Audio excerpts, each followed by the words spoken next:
Olá pessoal, no programa de hoje iremos destacar a vitória do Flamengo no Fla-Flu, o empate do Botafogo, a derrota do Vasco da Gama, a formação das semifinais da Taça Rio e teremos também uma visita ilustre. Venham conferir, porque descontração é aqui. Roda a vinheta.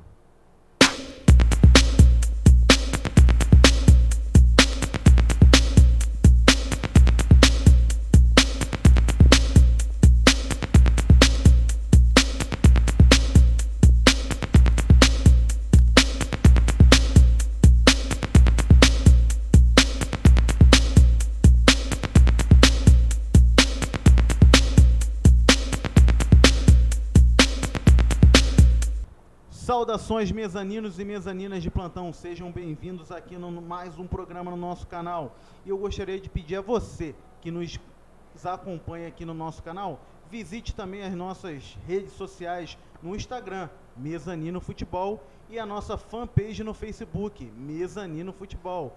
É isso aí, pessoal, gostaria de apresentar aqui a rapaziada da mesa, né? Nosso querido Marcelo Rato, Piero Cabral, Gilberto Montanha e o nosso Sérgio Playmobil. É isso aí, pessoal. E o programa de hoje vai começar o seguinte. Hoje nós vamos começar falando sobre o Botafogo, que jogou contra o Americano em Saquarema e teve um empate lá de 2-2 e não conseguiu se classificar. Eu gostaria de passar a palavra aqui para o nosso amigo Gilberto. E aí, Gilberto, o que você achou do jogo? O que você tem a dizer sobre o jogo, meu amigo? Alô, internautas do canal Mezanino. Meus amigos, ficou ruim pro fogão. Diante do mais avançado dos fogões. Mas eu quero falar pra vocês aí, rapaziada. Chegamos ao número de 150 inscritos. Vai lá, marca o sininho pra ser notificado. A gente agradece a sua audiência. Infelizmente, o fogão precisava de um milagre, mas não fez a sua parte. Um time com pouca imaginação, pouca criatividade. E o resultado foi aquele que a torcida não esperava. O time estava defendendo um título. E eu quero mandar um recado para você aí da diretoria. Isso é uma brincadeira que vocês estão fazendo com o torcedor do Botafogo. Esse time não chegou às finais do estadual. Um campeonato que pouca representatividade. E o brasileiro, como é que vai ser? A gente está de olho, a gente vai cobrar. E se for necessário, a gente vai para frente de General Severiano. Manifestação na paz, nada de violência. A gente quer o fogão no lugar que ele tem direito, no lugar que ele merece. É no topo. E vocês estão de brincadeira com a gente. O papo é sério, o papo é reto. Valeu, rapaziada! Então, Gilberto, poxa, mas o Botafogo não conseguiu se classificar em nenhum turno do Carioca, nem em Taça Rio, nem em Guanabara. E qual é o foco agora, meu amigo? O que você me diz? O foco agora é Copa do Brasil, meu amigo. O time não classificou também por um motivo bem específico, né? A gente quer descansar para disputar o que é relevante. Copa do Brasil e Copa Sul-Americana. Tem uma explicação, tem um fundamento. Não foi assim uma eliminação por ser eliminado. O time se preparou para ser eliminado, né? Só pode ser essa porra, não é possível. A diretoria tá de sacanagem com a gente. A gente tá levando na brincadeira, mas o Botafogo tem que porra, melhorar bastante, cara. O Diego Souza, porra. Gilberto, seu foco é o seguinte. O foco agora é convocar o podólogo para a seleção brasileira, entendeu? Porque acho que a melhor coisa que o Botafogo vai ter hoje é simplesmente convocar uma seleção de podólogo, porque esse time é uma brincadeira, meu amigo. E olha só, deixar registrado que o mesmo Botafogo jogando mal, a torcida tem comparecido. Lá contra o Americano, a torcida, acho que foi 90% da torcida do Botafogo esteve presente, né? Olha, o time que teve a pior média de público no Brasileiro do ano passado, no retrasado, foi a pior média de público que falar do Botafogo. Não, eu tô aqui elogiando a torcida do Botafogo, pô, que esteve presente ali e apoiou o time. Tinha muito botafoguense lá. Em peso. Um detalhe que eu queria falar é que o Botafogo ele desenterrou o Romário, né? Eu nem gostaria de estar respondendo isso, mas eu acho que tem umas pessoas que merecem ouvir. A alegria do todo rubro-negro. Ficamos felizes lá com o Romário, que foi um ídolo da nação rubro-negra, e meteu dor no Botafogo ontem. Complicado isso, hein? Tá certo, a gente tem que aturar as gozações aí da turminha aí, mas respeito à história do Botafogo, né, rapaziada? Deixar registrado também que quem faz o merchan do Mezanino é botafoguense, porque tá faltando fala pro Botafogo, né? Com esse time tá complicado. Tem outras pessoas aí que também não podem comemorar muito não, né? Então, pessoal, dando continuidade ao programa, agora nós iremos falar sobre o Vasco da Gama, né? O Vasco aí que também não teve muito que comemorar, teve uma derrota, mas conseguiu se classificar. Então, Piero, o que você tem a nos falar aí sobre o Vasco? Viva o Vasco! Viva! Meu amigo Alessandro, o Vasco deu mole no sábado. Sabia não? Mas não conseguiu transformar esse domínio em gols. Destaque aí pro time do Vasco, o jovem aí, o Thiago Reis, que fez uma grande Copa São Paulo de futebol júnior aí, e foi promovido ao time titular, e tem correspondido. O destaque negativo é pouca produtividade aí do Bruno César, o Thiago Galhardo também entrou mal ali no meio. Outro destaque positivo foi o Rossi, que entrou como titular nessa partida e deu muita mobilidade aí ao time do Vasco. E o Valentim, mais uma vez, mexeu errado no time. Ele tirou o Thiago Reis, que tinha feito gol, estava jogando bem, para botar o Maxi Lopes, e logo depois tirou o Bruno César para botar o Ribamar. Então ele, em vez de lançar logo de uma vez o Thiago Reis e o Maxi Lopes, ele tirou o melhor da partida para depois lançar o Ribamar. Então o Alberto Valentim teve influência aí no resultado do Vasco. O Bangu, ele teve 2 chances de gol e acertou o gol. Então mérito aí para a equipe do Bangu, que fez um jogo aí bem eficiente. É mesmo? O Max Lopes, ele foi para a Itália para resolver problemas particulares e não tem jogado bem. O Thiago Reis, ele entrou na partida anterior, correspondeu. Nessa partida ele entrou como titular, correspondeu, e tem até uma enquete que está rolando na Net Vasco aí, onde a torcida tá escolhendo qual que deve entrar como titular na semifinal contra o Bangu. E por enquanto quem está vencendo é o Thiago Reis, que para mim, na minha opinião, tem que manter o garoto. Esse não é o real futebol que o Vasco joga, não, cara? Acho que o Vasco estava enganando no início, agora esse é o Vasco de verdade, não é? Não é esse Vasco aí que... Cara, olha só, a gente perdeu pro líder do Grupo B. Parabéns, hein? Quem é o líder do Grupo B mesmo? É o Bangu. Bangu? Então, a torcida reunida parece até o Fla-Flu. Bangu, Bangu, Bangu. Mas eu quero saber se esse é o real Vasco ou não. Cara, o Vasco tá jogando agora? O Vasco tá jogando, cara, tranquilo. Fazendo testes, aí barrou o Max lá, botou o Thiago Reis, que vem jogando bem. Então a derrota é um resultado normal. Cara, a gente já sabia que a gente ia classificar. Entendeu? O Vasco, o que o Vasco fez? Olha só, o Vasco pegou o Bangu sabendo que ia pegar o Bangu na semifinal. Perdemos pro Bangu, o Bangu é líder. Eu sabia que o Volta Redonda não ia ganhar do Boa Vista. Então... É um brincalhão. É um brincante, né? É um brincante. É um comédia. Aí, Boa Vista ganhando na casa do Volta Redonda. Ô, editor, bota a musiquinha aí, Boa Vistão aí.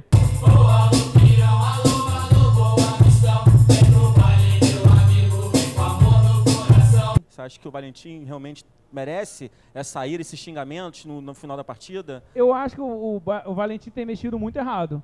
Contra o próprio Avaí, o Vasco fez 3-1. Jogando bem, ele tirou o Thiago Galhardo, botou o Andrei, recuando o time, chamou o time do Avaí pro campo dele e o Vasco tomou gol. E mais uma vez, ontem, contra o Bangu, ele mexeu errado. Entendeu? Ele tirou o Thiago Reis, que estava bem, para botar o Max. E depois quis botar mais um centroavante, tirou o meio de campo para botar o Ribamar, que para mim não tem condição de jogar no Vasco. Eu esperava botar também o Caco Antibes, botou o Ribamar, né? Caco Antibes, né? Agora nós queremos ouvir, né, o nosso amigo Rato sobre o que ele tem a destacar, qual a opinião dele sobre o Fla-Flu, né? Fluminense aí perdeu por 3-2 para o Flamengo. E eu queria saber dele o que ele achou do jogo, né? E aí, Rato, o que você tem a nos dizer? Saudações das galáxias, saudações tricolores. Bem, pessoal, com relação ao jogo de ontem, infelizmente perdemos a partida, mas quero destacar uma coisa principal, que foi a atitude do time no segundo tempo. O Fluminense mostrou realmente que está no caminho certo, tá? O Fluminense, no primeiro tempo, realmente deu algumas vaciladas com relação à defesa, principalmente o lado esquerdo com o Malo, justamente onde surgiu o primeiro gol do Flamengo. O Malo deu mole, tomou nas costas, cruzaram na área e meteram um gol, certo? Outro ponto também que ficou no primeiro tempo ficou a destacar foi a questão da atuação do Caio Henrique, que na vacilada do Rodrigo Caio meteu uma bola na trave, enfim, a gente não conseguiu empatar. Voltamos para o segundo tempo, mesmo começando o segundo tempo melhor que o Flamengo, infelizmente tomamos 2 gols rápidos, numa jogada vertical do gol do Bruno Henrique, do gol do Gabigol, né? Gabigol shortinho, curtinho, né? Cristiano Ronaldo, como estou querendo dizer aí, mas enfim. E depois disso, o que mais me surpreendeu também, outro ponto positivo, foi a questão da reação com a mudança do Fernando Diniz com relação aos 2 garotos, o João Paulo e o Calazans, que teve a jogada do primeiro gol pelo Calazans e depois teve a cabeçada do João Paulo. Enfim, pontos negativos do Fluminense. Tem que destacar, como eu já tinha falado, do Marlon, que realmente, meu filho, não dá para ficar jogando com esse lateral esquerdo, ele é muito fraco. E é um tal de Nino que veio lá do Criciúma, pelo amor de Deus, gente, esse cara, meu amigo, não sei de onde que a diretoria do Fluminense tirou para contratar um cara desse. Vai achar que o quê? Que vai comprar um cara e depois vai revender, vai achar o quê? Vai ganhar uma mariola no máximo, meu amigo. Porque é muito fraco, muito fraco. Pô, a gente, estamos com salário atrasado, direito de imagem, a carteira agora, pagaram agora esses dias os jogadores. Poxa, a gente não tem investimento de nada, cara. A gente consegue bater de frente com o Flamengo, que gasta dinheiro, mas gasta demais, meu amigo. E simplesmente não tem título nenhum, gente. Não tem resultado nenhum. Como é que é um negócio desse? O Fluminense conseguiu impor o perfil aí do Fernando Diniz, mas uma coisa negativa que eu vi, o Ganso, né? Entrou em campo o Ganso? Vou ser bem sincero, no primeiro tempo, o Ganso não jogou. Por sinal, tem até um mérito por parte do meio-campo do Flamengo, que realmente conseguiu conter os ímpetos do Ganso, certo? Então, realmente, não jogou nada. Melhorou um pouco no segundo tempo, conseguiu articular algumas jogadas e conseguiu jogar um pouco com o time. Realmente, se eu disser que a partida do Ganso foi excelente, não foi. Realmente foi uma partida ruim, porque a gente precisa mais dele, até porque ele é o nosso maestro, e ele precisa conduzir o nosso time.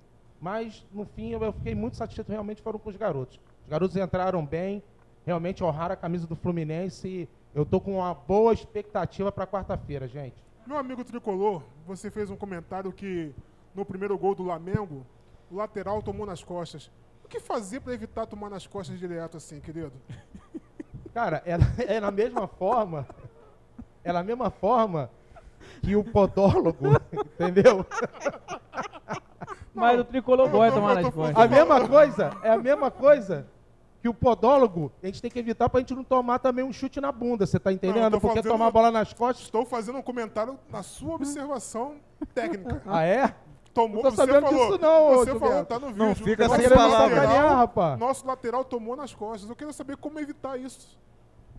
É simplesmente não botar o cara mais pra jogar, gente. Ele tá sem palavras, gente. Até porque o outro lateral que a gente joga não acontece isso. Por isso que a gente não quer esse cara. Eu quero que ele vá embora. Só isso. O Marcelo, eu acho que tem que destacar aí também. O Ganso, ele não jogou tão bem, mas ele deu um lençolzinho feio no Everton Ribeiro que valeu o ingresso. Eu até esqueci de falar sobre isso.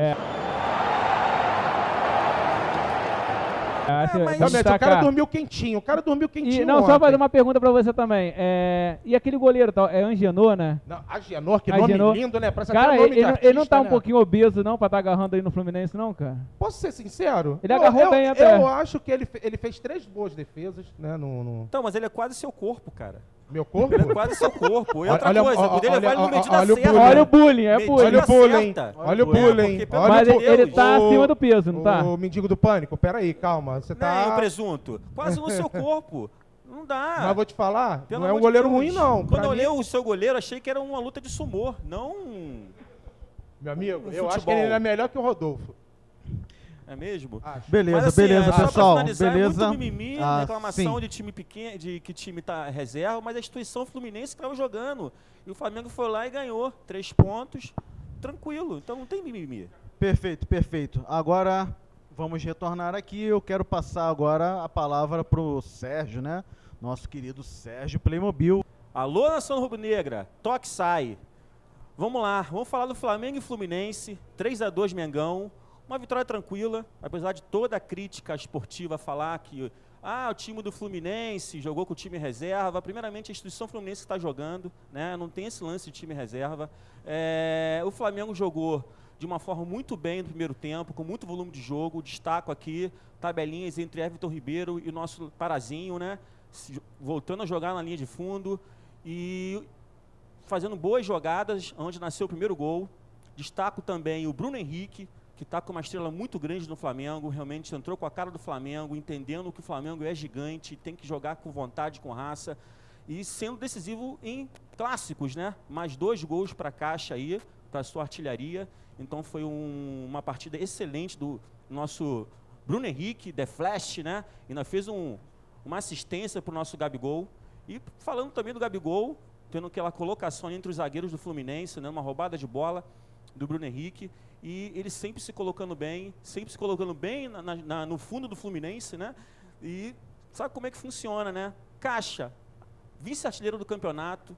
Então, assim, o Flamengo jogou no primeiro tempo muito bem, no segundo tempo continuou imprimindo o ritmo de jogo, mas quando fez o terceiro gol, e aí que a gente tem que fazer a crítica, que é o ponto negativo do jogo, que foi recuar, né? Recuou o jogo, entregou a bola para o adversário. Fluminense, que é bem treinado pelo técnico Fernando Diniz, trabalhou essa bola.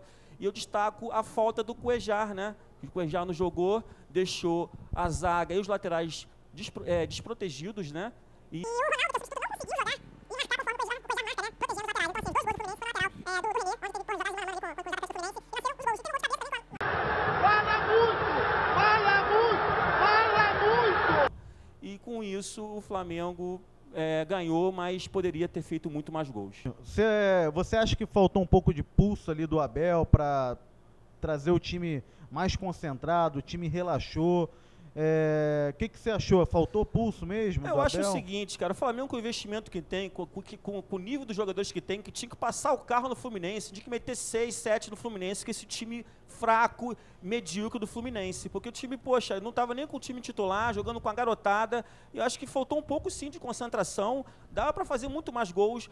Destaco o goleiro Nhonho do Fluminense, que fez boas defesas, era para ser muito mais, né, o lutador de sumô. Então assim, cara, era para ser muito mais, só que assim, mais uma vez, temos que falar da falta de pontaria dos atacantes do Flamengo, mais uma vez, deixando de fazer gols em partidas fáceis, que foi uma partida muito fácil. A crítica diz que a Fluminense fez 2 gols, tudo bem, porém foi eu fácil. acho que o problema do Flamengo, os caras estão mais preocupados com cabelinho, lourinho, neguinho tá usando shortinho apertadinho, então muito negócio de andar bonitinho, barbinha feita, estão esquecendo de jogar bola. O Fluminense parou e pode falar, pro Flamengo, com o investimento que tem, é vergonhoso ganhar de 3-2 do time reserva do Fluminense. Mas tem um jogador lá interessante no Flamengo, um jogador que eu gostaria. Você, como torcedor do Flamengo, você cederia o Cuejar? Não, primeiramente, eu não posso falar nada com você, que você está eliminado no Campeonato Carioca. Está eliminado no Campeonato Carioca. Perguntando do jogador do seu time, cara. Você cederia o Cuejar? Não, aí é melhor perguntar pro Tricolor, que ele entende mais sobre ceder. Mas não com relação ao Cuejar, entendeu? Porque o Cuejar, o problema é teu, não é meu, entendeu? Mas ceder, enfim, você tem esse problema. Eu tenho que fazer... Não, olha só, Sérgio, você tem que pensar o seguinte, Sérgio. Você tem que pensar o seguinte. Cara, vocês gastam dinheiro pra caramba e não ganham nada. Aí vocês querem colocar que o Fluminense... Poxa, o time fraco... A gente sabe que o time do Fluminense é fraco, mas, pô, vocês, cara, vocês têm tanta soberba, sabe o que acontece? Vocês jogam, acho que faz 2 gols, 3 gols, aí vai lá e relaxa. Isso é problema de vocês, entendeu? Então, assim... Mas isso também não tira o mérito do Fluminense, não. Por quê? Por quê? Eu já falei aqui algumas vezes já nesse programa, o Fernando Diniz é o que está fazendo a diferença, né? À toa que o Fernando Diniz, ele é falado positivamente em qualquer tipo de canal. Só para você ter um exemplo, no jogo de quinta-feira, quando o Fluminense jogou contra aquele time lá do Chile, lá na Copa Sul-Americana... Qual o nome do time? Antofagasta. Isso aí, meu amigo. É um tipo de inseto, né? Vamos dizer assim. Então, o que acontece? Um comentarista da Fox falou simplesmente, nunca vi uma jogada feita com triangulações, com variações de jogo de um lado para o outro do campo e fazer um gol tão bem trabalhado. É isso que o Fernando Diniz está fazendo. Mas qual gol foi bem trabalhado?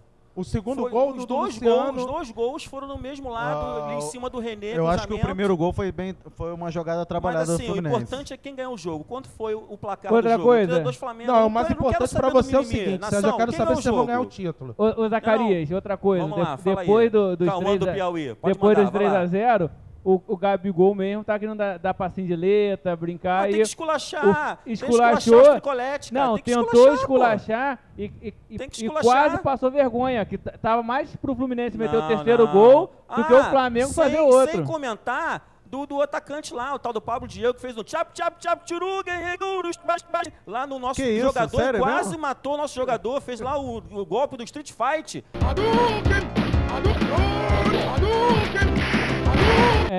Teve um lance lá, quase no final do jogo, que os jogadores do Fluminense e do Flamengo ficou um chamando o outro, vamos lá pra fora, pra sair na porrada.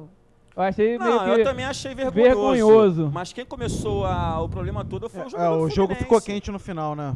Mas parecia amigo de colégio. Não aceita perder. Nenhum time do Rio aceita perder pro Flamengo. Todos têm um ranço do Flamengo. E o Flamengo aceita perder? É o melhor time do Rio, disparadamente, em títulos, em confronto direto. Então, vocês ficam putos. Aí quando perde, querem bater no jogador do Flamengo. Aqui é o jogo do Senta, hein? E uma coisa que eu quero te falar. Semana passada aqui teve o Nostradamus aqui do Botão. Agora tem a Mandiná, falando que o Flamengo não vai ganhar nada. De novo, né? Mas é a previsão que já tem dos outros anos, cara. Aí, ô, editor, bota o troféu cheirinho de novo aí na produção aí. Tá assim, tem um cheirinho, Pessoal, vamos encerrar esse primeiro bloco aqui e no segundo bloco temos uma presença ilustre aqui. Vamos fazer uma entrevista com o nosso convidado. Vem comigo.